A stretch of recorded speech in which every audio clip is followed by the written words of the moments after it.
রাগ গোসা যত স্ত্রীর সাথে করেন না কেন বাবা, একই খাটে দুইজন দুই দিকে ঘুমায় আছেন, মন মারিল্য হয়েছে যে কোনো কারণে, দেখবেন বিবি আর একদিক ফিরিয়ে ঘুমায় আছে, আপনিও ঘুমায় আছেন। রাত 12টা 1টা 2টা 3টা বাজিয়া যায়, দুইজনের চোখের পাপড়ি বন্ধ, কিন্তু অন্তরের পাপড়ি বন্ধ না। কারণ কি জানো নি? ক্ষোভ আর রাগের মধ্যে দুইজন সারা রাত কাটায় দেয়। আমার আল্লাহ এই জন্য বলেন, স্বামী স্ত্রী যখন রাগ করে দুই দিকে ঘুমায়া যায়, দুই দিকে শুয়ে যায়, তাদের মাঝখানে একটা গজবের ফেরেশতা নাজেল হয়ে যায়, গজবের শয়তান নাজেল হয়ে যায়। এই আমার বন্ধুরা, কেন আমার আল্লাহ বলেছে জানুনি?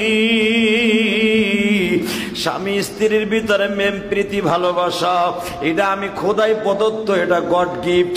আমি রব্বে কারিম যখন দেখি ওদের ভিতরে ডিভাইডেড হয়ে গেছে, আমার রহমতের দরজা থেকে ওদের রহমতের নাম কেটে দেয়া হয়। কারণ ওখানে মাঝখানে শয়তান শুয়ে শুয়ে তাদের প্রবঞ্চনা দেয়। আর দুইজনের ভিতরে যেন প্রেম প্রীতি ভালোবাসা দিয়ে যখন দুইজন একদিকে ফিরিয়ে থাকে, আমার রহমত গুলা বৃষ্টির মতো নাজিল হতে থাকে। স্ত্রী যেমন কারণে স্বামীর সাথে সারা জীবন ভালোভাবে চলছে, কোরবানির কারণে স্ত্রীর সাথে মন মানিল্য হয়েছে, একটা রাত্র যদি না ঘুমায়, তার প্রেমের কারণে স্বামীর চোখেও ঘুম নাই, স্ত্রীর চোখেও ঘুম নাই। বড় বড় নিঃশ্বাস ছাড়ে আর বলে, বিবি আমার এত বড় একটা গালি দিতে পারলো। স্ত্রীও কয়, তুমি আমার এত বড় একটা কষ্ট দিলা। দুইজনের মনের ভিতরে যেরকম ধাউ ধাউ করে প্রেমের আগুন জ্বলে, অভিমানের আগুন জ্বলে। আমার আল্লাহ বলে, বান্দারে,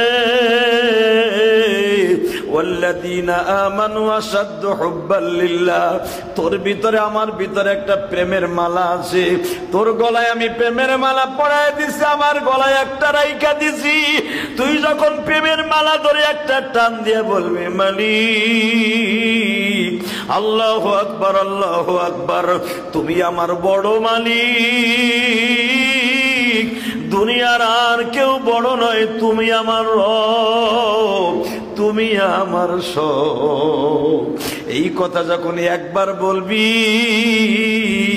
আমি রব্বে কারিম তোরে একটা টান দিয়া বুকে নিয়ে বলবো, তোর স্ত্রীর সাথে 5 দিন কথা বলস না, 5 দিন পরে যখন স্ত্রী একই জায়গায় ঘুমাইতে যাবি, বন্ধুর সাথে 1 বছর কথা বলো না, যখন বন্ধুর টান দিয়ে বলবে, দোস্ত সব 5 যা গেছে সব মাফ করে দিছি, তুই আমারে মাফ করে দে।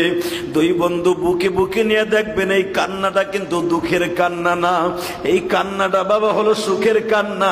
আমার আল্লাহ বলে, বান্দা, তুই যখন গুনাহ করি আমি আল্লাহর একবার ডাক দিবি, তোর গুনাহ করতে লাগবে 1 বছর 2 বছর 70 বছর 80 বছর। আর রব্বে কারিম কি একবার ডাক দেওয়ার সাথে সাথে